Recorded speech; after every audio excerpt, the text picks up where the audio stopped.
वाराणसी में एक रैली होने वाली है, क्या इसका उद्देश्य है और क्या करेंगे? देखिए, सुहेलदेव भारतीय समाज पार्टी जब भी कोई नई शुरुआत करती है तो बनारस से करती है। और आज का जो कार्यक्रम है, यह जनसभा जो है वह जनसभा सामाजिक समरसता एवं भागीदारी जनसभा के नाम से इस कार्यक्रम को हम लोगों ने ऑर्गेनाइज़ किया है। सामाजिक समरसता जो है वो सुहेलदेव भारतीय समाज पार्टी ने यह देखा, जिस प्रकार से विपक्ष निरंतर जनता में विद्रोह फैलाने का काम कर रहा है, ऊंच नीच की भावनाएं पैदा कर रहा है, पीडीए का नारा दे करके पीडीए को ही परेशान करने की नीयत से कार्य कर रहा है।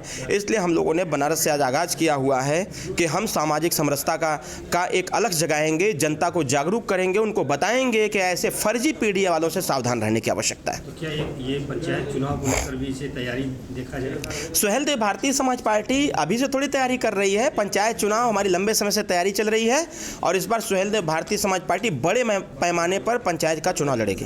लगातार अलग चुनाव लड़ने की बातें हो रही थी, तो क्या सरकार से अभी तक कुछ वार्ता नहीं हुई कि एक साथ लड़े या फिर अलग लड़े? नहीं, ये मेरी मंशा है कि जिला पंचायत का चुनाव, मैंने क्या बोला, जिला पंचायत का चुनाव हम अकेले लड़ेंगे, प्रमुखी और जिला पंचायत अध्यक्ष का चुनाव हम मिलकर के लड़ेंगे। क्या ये नहीं लगता कि आप लोग जब एनडीए में हैं तो अलग अलग चुनाव लड़ेंगे तो ये संदेश गलत जाएगा? नहीं, ऐसा नहीं है। जिला पंचायत का चुनाव किसी पार्टी सिंबल से नहीं होता है। फ्री सिंबल मिलते हैं, चुनाव लड़े जाते हैं, किसी पार्टी के सिंबल पर नहीं होता है। जो जिस पार्टी का झंडा उठा लेता है उसका प्रत्याशी हो जाता है। लेकिन प्रमुखी का चुनाव और जिला पंचायत अध्यक्ष का चुनाव पार्टी से हो जाता है। इसलिए हमारी पार्टी ने निर्णय लिया है कि त्रिस्तरीय पंचायत चुनाव में हम जिला पंचायत का चुनाव अकेले अपने दम पर लड़ेंगे। इन दिनों ये देखा जा रहा है कि अखिलेश यादव के निशाने पर मुख्यमंत्री कम और ओम प्रकाश राजभर की पार्टी ज़्यादा रह रही है, खासकर गाजीपुर वाली जो घटना हुई है। नहीं, देखिए, सिर्फ गाजीपुर से संबंधित नहीं, हम तो बधाई देते हैं माननीय अखिलेश यादव जी को। कम से कम हम जैसे लोग उस लायक समझ तो रहे हैं, अपने पार्टी पेज पर और अपने पर्सनल पेज पर ला करके हमारा नाम उजागर करने का काम कर रहे हैं।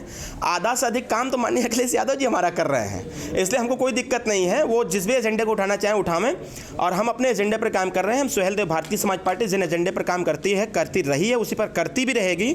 और एनडीए सरकार ने हमारे कई ऐसे एजेंडे को उन्होंने पूरा भी करने का काम किया है जो हमारी डिमांड रही है। आप कहते हैं कि पीला गमछा मान सम्मान और अभिमान है, लेकिन इसी पीले गमछे को लेकर समाजवादी पार्टी करेगी, थाने में लोग जाते हैं तो थप्पड़ खाते हैं। तो उनसे पूछिए कि जौन अभी विष्णु भगवान का बताइना कि चक्र ले लेला तो विष्णु भगवान कौन सा गमछा रखते थे तो नहीं बता पाएंगे। हम बता देते हैं, पीताम्बर ही रखते थे। तो यह पीताम्बर सिर्फ हमारी आन बान शान थोड़ी है, ये पीताम्बर इस देश में जितने भी सनातनी हैं उन सब लोगों का यह पीताम्बर सम्मान है, मान है, अभिमान है, स्वाभिमान है, सब कुछ है। माननीय अखिलेश यादव जी, हम जानते हैं टारगेट ओम प्रकाश राजभर जी को इसलिए कर रहे हैं क्योंकि आने वाले समयों में कहीं ऐसा ना हो जाए कि उत्तर प्रदेश का सर्वस्व समाज का नेता, वंचित वर्ग का नेता ओम प्रकाश राजभर न हो जाए। लेकिन वो हमारा काम कर रहे हैं, इसलिए मैं उनको बधाई दे रहा हूँ। गाजीपुर की घटना को लेकर के क्या कहेंगे जो जैसे हुई? देखिए, गाजीपुर की घटना का हमने खुद अध्ययन किया, हमने खुद जांच पड़ताल कराया, सारे तथ्यों की जानकारी ली। कई ऐसे एविडेंस ऑलरेडी मेरे पास भी हैं, फ्रंट से भी हैं, बैक से भी हैं, और वार्तालाप भी मैंने किया। इसलिए मैंने इस पर कोई स्टैंड नहीं लिया।